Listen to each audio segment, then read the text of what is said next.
Story 1. The cloth in the dark. I was 8 years old when I saw the foot. And even now, 18 years later, I can still picture it with perfect clarity. The dry, cracked skin, the unnatural stillness. The way it stood there in the darkness of my grandmother's bathroom as though it had been waiting for me all along. It was late October in 2008, and I was staying at her house for the week while my parents were out of town. A small, old house on the edge of a rural town where the streetlights barely reached and the nights were thick and absolute. My grandmother had gone to bed early, as she always did, and I was alone in the living room, lying on the couch and watching cartoons on the television, the volume low, the glow of the screen casting shifting shadows across the walls. I was not afraid of the dark back then, not yet. But I had always felt uneasy in that house. Something about the way the rooms seemed to exhale when you walked through them. The way the floorboards creaked even when no one was moving. I noticed the bathroom door first. It was slightly ajar, just enough to reveal a sliver of darkness beyond.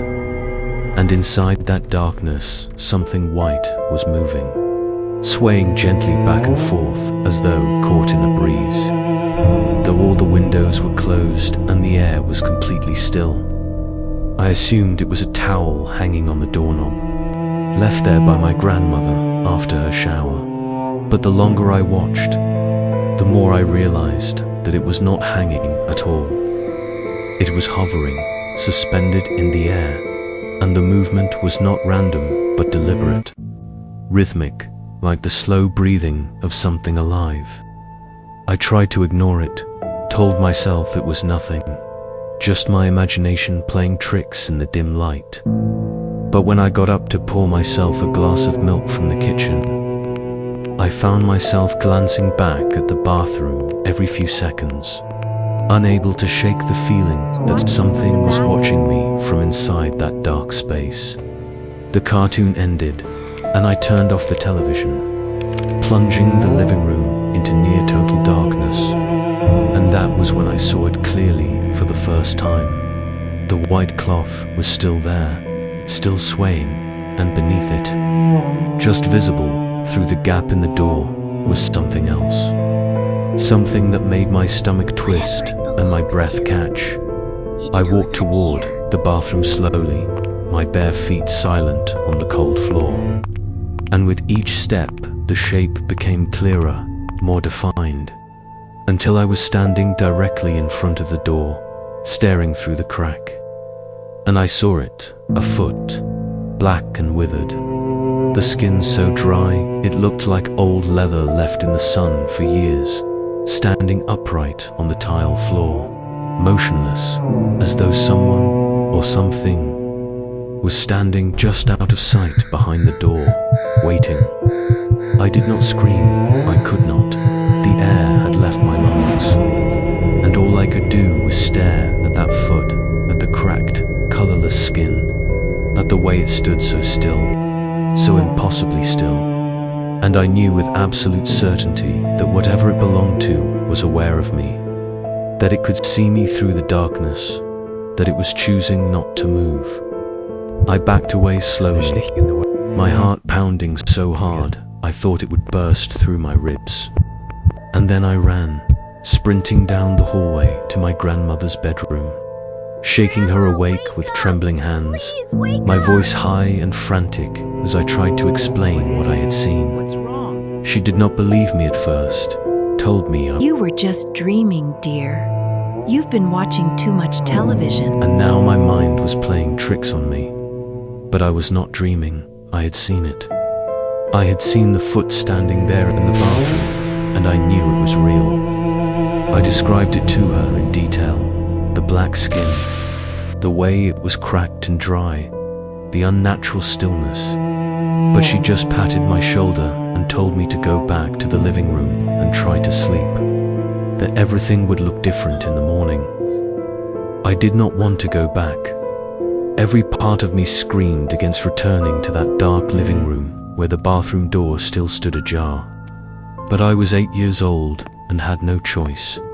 So I walked back slowly, my eyes fixed on the hallway, expecting at any moment to see the white cloth or the black foot emerge from the shadows. I lay down on the couch and pulled the blanket up to my chin. But I did not close my eyes. I could not, because I was too afraid of what I might see when I opened them again. That was when I noticed the ceiling, and what I saw there made my blood run cold. A dark shadow was moving across the white plaster, not cast by any light source I could identify, but moving on its own, crawling slowly from one corner of the room toward the center. And the shape of it was wrong, vaguely human but distorted, as though something was walking upside down across the ceiling, its limbs bending at unnatural angles. I watched it move for what felt like an eternity, my body frozen, my breath shallow and quiet.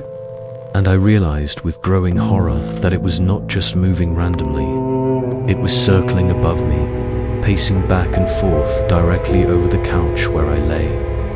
I wanted to run again, to scream for my grandmother. But I was paralyzed by the certainty that if I moved, if I made any sound at all, the thing on the ceiling would know I was watching it, and it would come down. So I closed my eyes, squeezed them shut as tightly as I could, and I pretended to be asleep, lying there in the darkness with my heart hammering and my hands clenched into fists beneath the blanket, waiting for the touch of something cold and dry against my skin. I do not know how long I lay there. It could have been minutes or hours, but eventually exhaustion overtook fear, and I drifted into a fitful, dreamless sleep. When I woke, sunlight was streaming through the windows, and my grandmother was in the kitchen feeding her dog, humming softly to herself as though nothing had happened.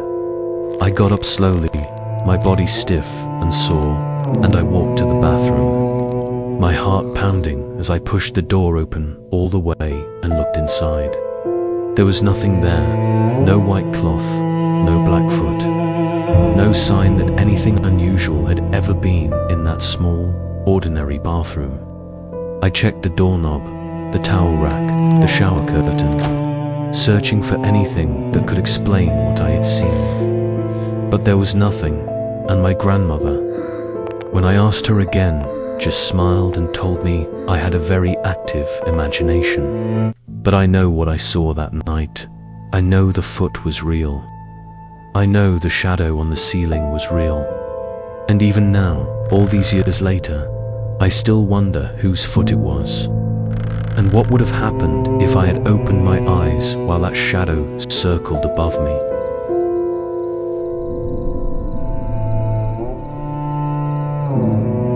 Story 2. The Thing on My Chest. I never believed my father when he told me he slept with the lights on. Not until the night something crawled onto his chest and refused to leave. He was 43 years old then, living in a rental house in Idaho with my brother and me. A man who had survived divorce, poverty, and the slow erosion of faith. But nothing had prepared him for what waited in his bedroom that October night. He had fallen asleep around 11, the lamp on his nightstand casting its usual yellow glow across the ceiling, when he felt it, a hand, cold and deliberate, wrapping round his ankle beneath the blanket. His first thought was that one of us had come into his room, that my brother or I needed something.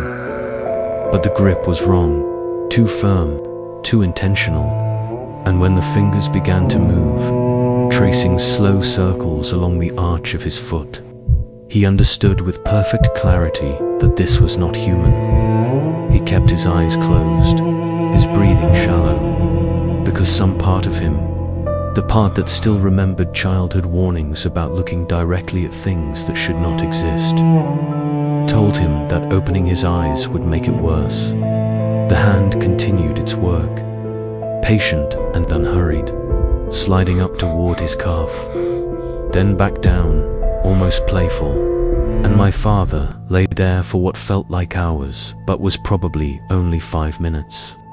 Paralyzed not by fear alone, but by the certainty that whatever touched him was aware of his consciousness, that it wanted him awake, wanted him to know it was there.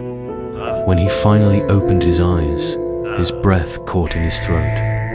A black cat sat on his chest, its weight pressing down on his ribs. But this was no ordinary animal. Its face was wrong, the features too sharp, the eyes too knowing, and when it stared at him, he saw something ancient and malicious looking back. Something that had worn the shape of a cat, the way a man might wear a mask. They locked eyes for 3 seconds, maybe 4, and in that moment, my father felt a cold certainty settle into his bones. This thing had been waiting for him, had chosen him specifically, and it was not finished. Then, without warning, the cat leaped off his chest, landed silently on the floor, and bolted toward the corner of the room where the wall met the closet door. My father watched it run, watched its black shape blur against the dim light, and then watched it pass through the wall as though the plaster and wood were nothing more than vapor. The tip of its tail vanishing last, swallowed by the solid surface without sound or hesitation. It was nearly a month before my father told us the full story. And by then, the nights had already changed in ways we could not ignore. He no longer slept deeply. Instead, he would lie in bed with his eyes half open, listening, waiting for the sound of something moving in the dark. And when he did manage to fall asleep, he would wake drenched in sweat, his hands clutching the blanket as though it were the only thing keeping him tethered to the waking world. He began to see things in his peripheral vision, small shadows that flickered at the edges of doorways, shapes that moved when he was not looking directly at them. And though he tried to convince himself it was exhaustion or stress or the aftermath of a bad dream, some part of him knew better. The cat had been real, and whatever it represented had not left the house. It had simply changed its approach, become more subtle, more patient. One night, while he was brushing his teeth in the bathroom, he saw it again, not the cat this time, but a figure, short and dark, standing in the hallway just beyond the bathroom door. It was no taller than 3 or 4 feet, hunched and motionless. And when he turned his head to look at it directly, it was gone. But the air where it had stood felt colder, heavier, as though something had pressed itself into the space and left an impression behind. He started keeping us closer after that, insisting we sleep in the same room, checking the locks on the doors and windows, even though he knew locks would not stop whatever this was.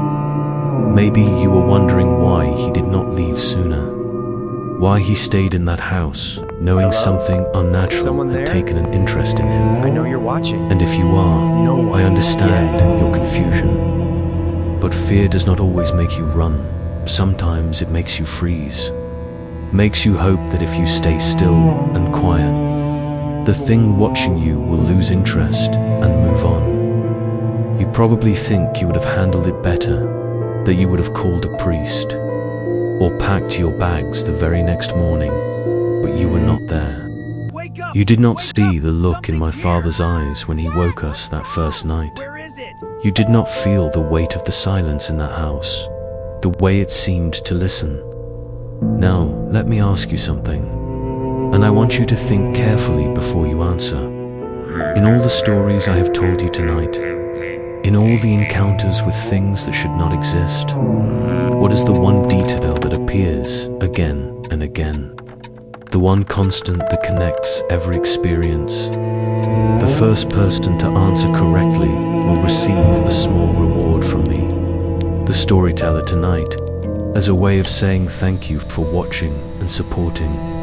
And while you are thinking about that, tell me, where are you right now as you listen to this?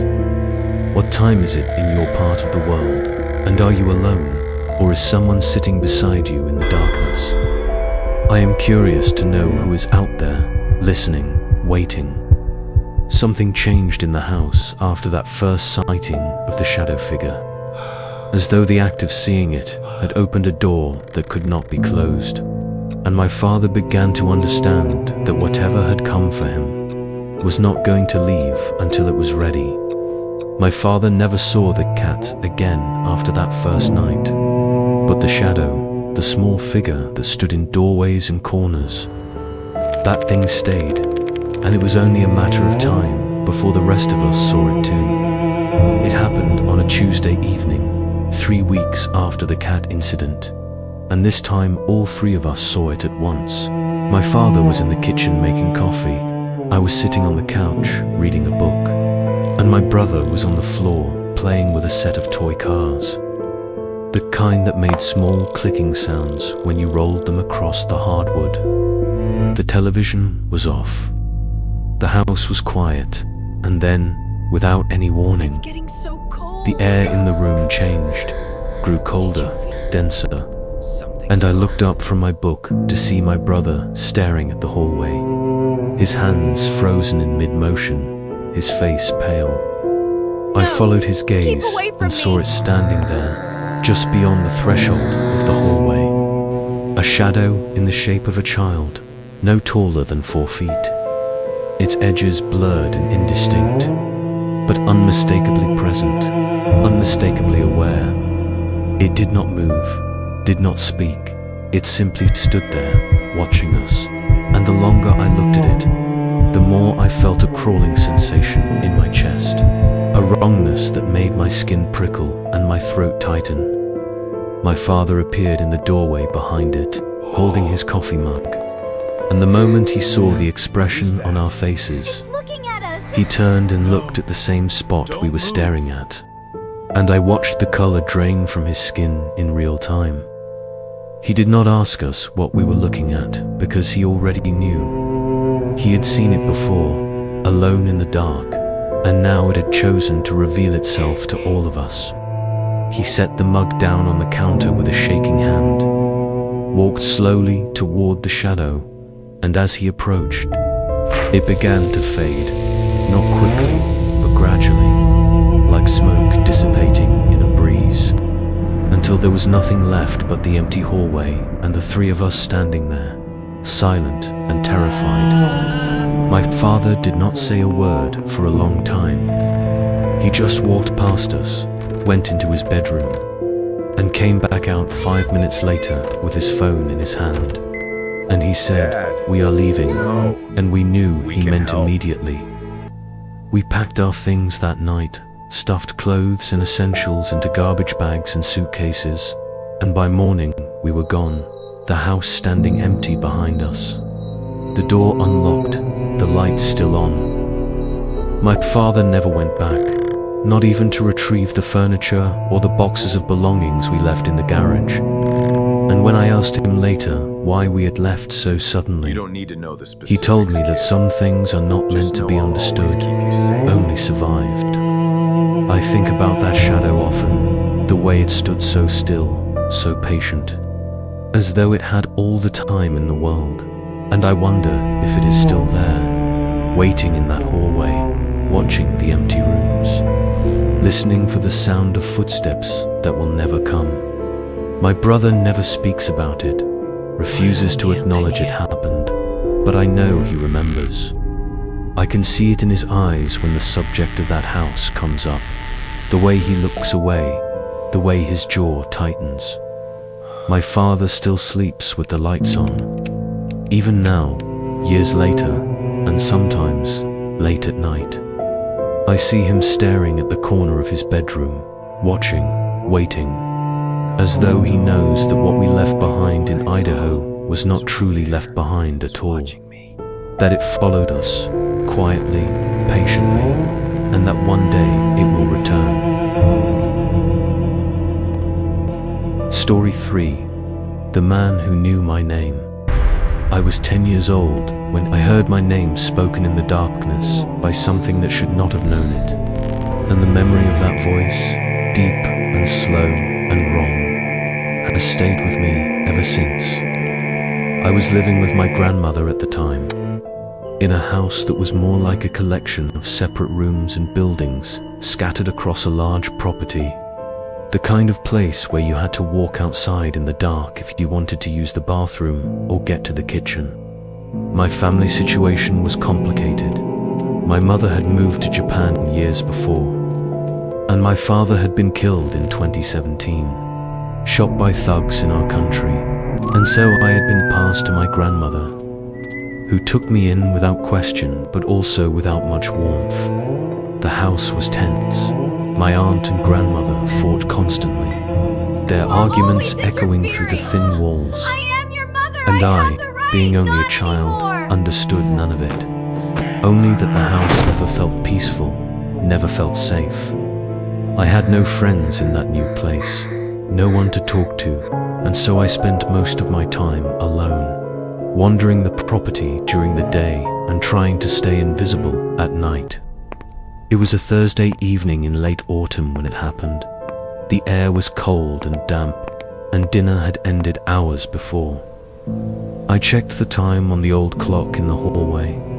It was already 10 in the evening, and my grandmother told me we needed to fill the water jugs because the faucet only worked at that hour. Something to do with the water pressure in the area. She stepped out of the room first, and I quickly changed my clothes, expecting her to wait for me in the yard, but when I came outside, she was gone. I looked around, confused, my breath forming small clouds in the cold air, and I realized there were two paths ahead of me, one leading to the left toward the kitchen, and one leading to the right toward the back of the property where the old storage shed stood. I had no idea which way she had gone, so I chose the right path, thinking perhaps she had gone to check on something in the shed. I walked only a few steps, my bare feet cold on the dirt path, and then I saw him. A tall man was lying on the ground beside a large tree, his body shaking and convulsing as though he were having a seizure, and the night was so dark I could not see his face. Only the shape of him, the way his limbs jerked and twisted. I froze, my heart suddenly pounding, and I opened my mouth to call out, to ask if he needed help. But before I could speak, he said my name. Not shouted, not whispered, but spoken clearly, deliberately, in a voice that was too deep, too slow, as though each syllable took effort to produce. He said it once, and I felt my skin prickle. He said it twice, and I felt my legs begin to shake. He said it 3 times, and I knew with absolute certainty that this was not a man having a seizure. This was something else, something that knew who I was, something that had been waiting for me. I stood there, paralyzed, unable to move, unable to think, and then he started throwing stones at me, small ones at first, pebbles that landed near my feet with soft thudding sounds against the dirt. They were not thrown hard enough to hurt, but hard enough to make me understand that this was intentional, that he was trying to make me react, trying to force me to run or come closer, and I did not know which would be worse. Another stone hit the ground beside my left foot, then another near my right, and I could hear him breathing now, heavy and labored, a wet, rattling sound that made my stomach turn. I wanted to scream, wanted to call for my grandmother, but my voice was trapped in my throat, and all I could do was stand there as the stones kept coming, one after another, a slow, deliberate pattern that felt almost playful, almost mocking. Then I saw movement in the corner of my eye, a figure walking toward me from the direction of the kitchen, and I recognized my aunt's silhouette against the faint light from the house. I ran to her, nearly tripping over my own feet, and I grabbed her arm, gasping, asking her where my grandmother was. She looked at me with confusion and said, "She is in the kitchen. Why are you out here alone?" I did not answer, just pulled her toward the path where the man had been lying. But when we reached the spot, there was nothing there. No man, no stones. Just the empty ground and the tree standing silent in the darkness. My aunt asked me what was wrong, why I looked so frightened, but I could not explain it, could not find the words to describe what I had seen and heard. So I just shook my head and followed her to the kitchen where my grandmother was waiting, annoyed that I had not helped her fill the water jugs. I did not tell her what happened that night. I did not tell anyone because I knew they would not believe me. Just as my aunt had not believed me when I pointed to the empty ground and insisted someone had been there. It was not until a few weeks later, after the fear had settled into a dull, constant ache in my chest, that I finally told my grandmother the whole story, described the man, the convulsing, the voice, the stones, and she listened in silence, her face growing pale. When I finished, she stared at me for a long moment, then said something that made my blood run cold. No one was outside that night except you, your aunt and me, and if you saw someone, it was not human, it was an evil spirit, and you were lucky it did not follow you inside. But her words did not comfort me, because they raised more questions than they answered. Questions that I still ask myself today. If it was a spirit, how did it know my name? A name I had never spoken aloud in that place. A name that only my family knew. And if spirits are incorporeal, how did it throw stones at me? Stones that I saw flying through the air, stones that I heard hitting the ground, stones that landed with weight and substance. I have spent years trying to rationalize what happened that night, trying to find an explanation that makes sense within the boundaries of logic and reason. But every theory I construct eventually crumbles under the weight of those two undeniable facts. The voice knew my name, and the stones were real. I have considered the possibility that it was a person, perhaps someone from the neighborhood who had heard my grandmother call me, who was playing a cruel prank, or who was genuinely ill and having a seizure. But that theory falls apart when I remember that my aunt and grandmother both confirmed no one else was outside that night. And when I remembered the sound of that voice, the way it did not sound human, the way each syllable seemed to crawl out of something's throat rather than be spoken. I have considered the possibility that I imagined it, that the stress of living in that tense household, the grief of losing my father, the loneliness of being in a new place without friends, all combined to create a hallucination. But that theory falls apart when I remember the stones. The physical, tangible stones that hit the ground near my feet, that I saw with my own eyes, that I heard with my own ears. Hallucinations do not throw stones. Hallucinations do not interact with the physical world in ways that can be measured and observed. And I know I did not imagine those stones any more than I imagined the fear that gripped me that night.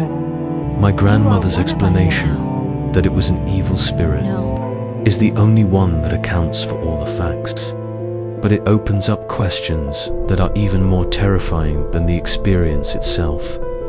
If spirits can know our names, can speak to us, can throw objects at us, then what else can they do? And what separates them from the living except the accident of death? I think about that man or that thing often, especially late at night when the house is quiet and I am alone with my thoughts. And I wonder if it is still there, lying beside that tree, waiting for another child to wander down the wrong path, waiting to speak another name in that deep, slow, wrong voice.